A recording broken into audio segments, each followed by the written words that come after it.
Hello, welcome back to season 2 of our consumer loyalty webinar. And we're really excited to have you here with us today because it's been a while since our first ever season of the consumer loyalty webinar ended. And we have gotten so many great responses through it, and we're super excited to bring this brand new season to you. And in today's special premiere episode of this brand new season, we're bringing you with the topic of how smart brands grow, specifically within 3 levers: customers, spend, and frequency formula. Now, before we get started, once again, if you haven't checked out our season 1 whole consumer loyalty webinar, please do so. We have 4-part series right there. A lot of cool trends, a lot of great insights on consumer loyalty today. And if you haven't gotten your hands already on our 2025 Consumer Loyalty Report, you can also do so down the link below. Now, today we're going to talk a bit about revenue as a whole, right? So, of course, revenue in itself is one of the key foundations of any business. But today we're going to talk a little bit about how marketing in itself can contribute to revenue in more ways than you think. And the gap today in market share in terms of marketing is these 3 things, right? We see more people focusing on acquisition versus retention. We're also seeing a challenge in trying to build sustainable customer bases. More because of the fast-moving paces of consumer behaviors today. And we're also seeing a gap in how marketing teams are able to align their marketing values directly to revenue in itself. But the great news is revenue actually hinges on 3 really simple things. It's either customers, it's either we increase our average order value, or purchase frequency in itself. And that is exactly what today's webinar is going to cover. So to understand our 3 growth levers to drive revenue is to either drive more customers, higher AOV, or higher purchase frequency. Now, if we look at the first lever, which is customer acquisition, most businesses are focusing their efforts on these different branches. We either see on digital, which is social media or paid ads, influencer partnerships, content marketing, and even SEO optimization. We're also seeing traditional customer acquisition efforts such as your usual print ads, trade shows, or outdoor ads. We're also seeing a rise in partnerships and referrals. This mainly more so on loyalty programs. We're seeing referral programs increasing today, such as bring a friend, get 20% off. We're also seeing cross promotions and affiliate programs with influencer partnerships. Another thing that we're seeing more and more, as you might be able to see, is event pop-ups and product-led acquisition. So this is when campaigns are being run through new products or even just a new branding direction of brands as a whole today. The second lever we are seeing could look a little bit like this. Increasing average order value would bring a business to create bundle creations and packages such as coffee shop bundles, such as coffee, pastries, and loyalty points. Within beauty salons in itself, we're seeing a bundle of beauty packages as a take-home package. We're also seeing skincare brands starting to emulate the bundle package strategy. Another way that businesses are trying to increase average order value is upselling techniques such as size upgrades, whether it be premium versions of an original thing, or add-on services upon their purchases. Another way that businesses are doing that is also by introducing threshold incentives. And this could look like free shipping, bonus items, percentage discounts. But we're also seeing a rise in how businesses are trying to implement loyalty-powered AOV tactics. And this can be seen through an array of case studies, such as tier systems, as well as double points days, them capitalizing on bonus points to incentivize action, while at the same time making it really rewarding, and also member-exclusive bundles, etc. Now, in terms of increasing frequency, businesses are playing across different fields. We can see businesses ranging from a very simple effort to increase frequency all the way to a more high effort, impactful way to increase frequency. And we can see that through simple point system, bundle creations, implementing milestone celebrations, or even seasonal campaigns, or even introducing subscription-based services and tier memberships. So take the scenario study of a mid-sized beauty salon, right? With a year of operations, they're able to grow their customer base to 300 customers with an average spend of $120 per spend. And these customers usually visit 4 times per year. And this mid-sized beauty salon's goal is to increase AOV to 180 from 120, kind of driving a 50% revenue growth as a whole. So what they usually would do is to train their staff to upsell products, create services and bundles packages, or even offer add-on treatments during appointments. Now, this all might sound very feasible, but most of us know that this actually brings a hard set of challenge where the whole experience, especially in the service industry, could kind of feel a bit pushy and salesy.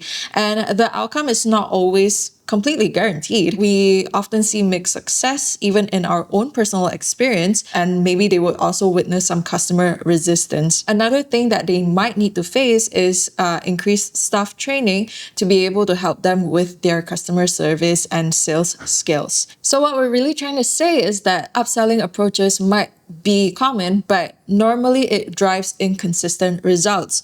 So for example, here, if 30% of their customers were receptive to the upsells, they might spend $40 extra, resulting in 14,000 revenue increase. If 50% of their customer base is neutral, they probably would spend $10 extra every time they purchase, resulting in a 6,000 revenue increase. But if with 20% of their resistant customers, they're actually not earning anything at all.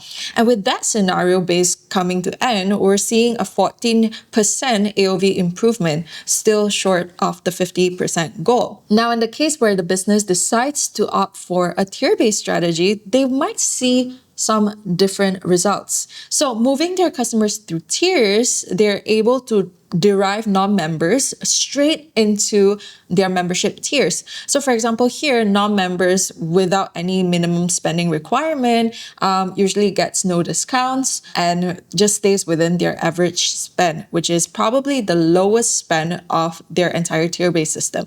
Now, with $100 to $150 range, their customers are able to be placed within the bronze tier level, enjoying immediately a 5% discount. And let's just say if 25% of their customer base is within the bronze level, the average spend increases very naturally to $135 range. So with a net revenue per visit, we're kind of seeing $128 net revenue in average for the bronze tier in itself. Now, as they move up to different tiers such as silver and gold, we can actually see not only the discounts increasing, but also the average spend being affected very naturally.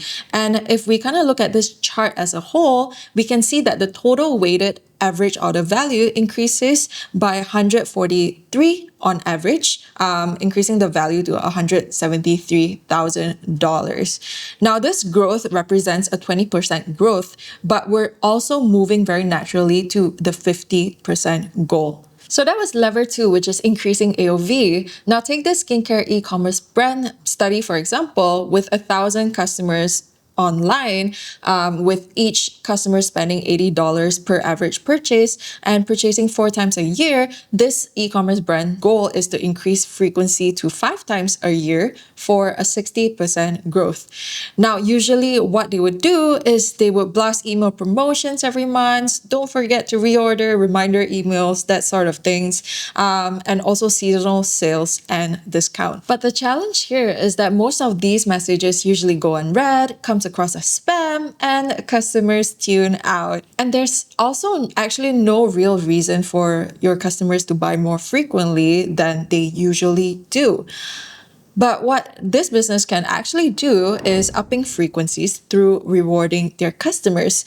So by integrating easily into their customers' day-to-day, such as ready buy packages, rewarding small behaviors like points or for consistent ordering, and helping them see the bigger picture even with milestone rewards. And this works because it aligns with your customers' natural consumption cycles. Skincare runs out every 3 months anyways, and you're just making it it easier and rewarding consistency. So we've looked at a couple of scenario studies where businesses were focusing on both AOV and increasing the purchase frequency. But what happens if you're trying to put a balanced distribution across the three levels? So this chart kind of showcases what it means to have a balanced growth strategy with modest improvements across all three levers and no single lever needing dramatic change. So if we kind of see here, with all the efforts combined, we see a 45% revenue growth. But in the frequency focused strategy, we're seeing this weightage being heavily focused on frequency in itself, and very minimal effort on level 1 and level 2. But the interesting thing here is just by upping the purchase frequency to 2 times more, from 5 times a year to 7 times a year, we're seeing a 40% growth within level 3 in itself. And that contributes to the main chunk of the entire growth of their revenue. And this brings us to about 54% revenue growth. Just upping your purchase frequency by this much can already impact your revenue. And just by 40% of your frequency improvement can already drive most of your revenue growth. And how businesses can actually do this, if you kind of see it in context, is going from 5 to 7 purchases from every 2.5 months to every 1.5 months. And you can actually incentivize that with rewards, with bundle packages, and also with great reminders. Now, this pyramid right here can help you better understand how your customers are reacting to each growth lever. So right here, we have frequency, AOV, and acquisition. And at the top, which is acquisition, you're actually facing about 40 to 70% of the resistance. Why? Because you're asking someone who doesn't know your brand to trust you with their money. And most of the times, you need to battle with the fact that they don't know this brand, what if it's bad, and you need to battle with the time they have to research, compare, and decide with your competitors. The second lever brings about a 15 to 25% resistance, and in this place in itself, you're seeing customers thinking questions like, do I really need more? Am I overspending? And they're overall just evaluating and justifying their additional value. But within frequency in itself, it brings about the lowest resistance. We're seeing about 2 to 5% of your customers being resistant to asking them to purchase more times than they actually did. Usually they're thinking about when they might need this again, and most of them are actually just waiting for the timing to repurchase. And this is why frequency often offers your brand the biggest opportunity, because regardless of which industry you're in, whether you're in a coffee shop or cafe business, whether you're running a gym or even beauty salons or retail or even subscription services, there is always a reason for your customers to come back for more. And so your goal here is really to align your customers' behavior with their natural consumption styles. And once you really tap into that, it pushes consistency naturally. Now, with all this in mind, here's a quick framework to help you start thinking about which lever your business wants to pull. And the great news is these are some of the things that you can actually start thinking about today. So start with retention if you have any amount of existing customers, whether you're running a small business, all up to the point where you have a large customer base and you're seeing the room for growth in repeat purchases. And also you can think about implementing retention even more when there is a natural replenishment cycle for your product or even services. And of course, definitely start with retention if you've never implemented retention marketing or ever taken it seriously until now. Because retention in itself helps you get the fastest wins with the highest ROI. Now, move to increase AOV if you've already optimized frequency to the best point in your business right now, and you have an array of complementary products that you can kind of piece together to create bundle packages, and also bundle services as a whole. And of course, if your margins support bundling. Because increasing AOV is such a natural way to help you build sustainable revenue per customer increase. Now, focus on acquisition only if you've maximized levers 2 and 3. Now, we're saying that not because we're thinking acquisition is bad, but more so because levers 2 and 3 are things and spaces that you can already work within your business itself. And of course, you can also explore acquisition if you're within a rapidly growing market. On the other hand, you can also explore acquisition if your customer base is still very small. So all in all, acquisition should be focused only if you are trying to compete with your competitors and also trying to get a market share expansion. And all to say, all these three levers creates a flywheel and they work hand in hand together. But the best place to start is the best place where your businesses has the least resistance. And if you want to see all that we've talked about today in action, we actually have a bonus case study for you, which you can download in the link below, which highlights the simple path to customer returns and how Mr. Tuk Tuk built quick loyalty within the first 6 months of them implementing their loyalty program. And that's it for our very first episode of Season 2's Consumer Loyalty webinar. We hope you enjoyed it and we hope to see you in the next episode.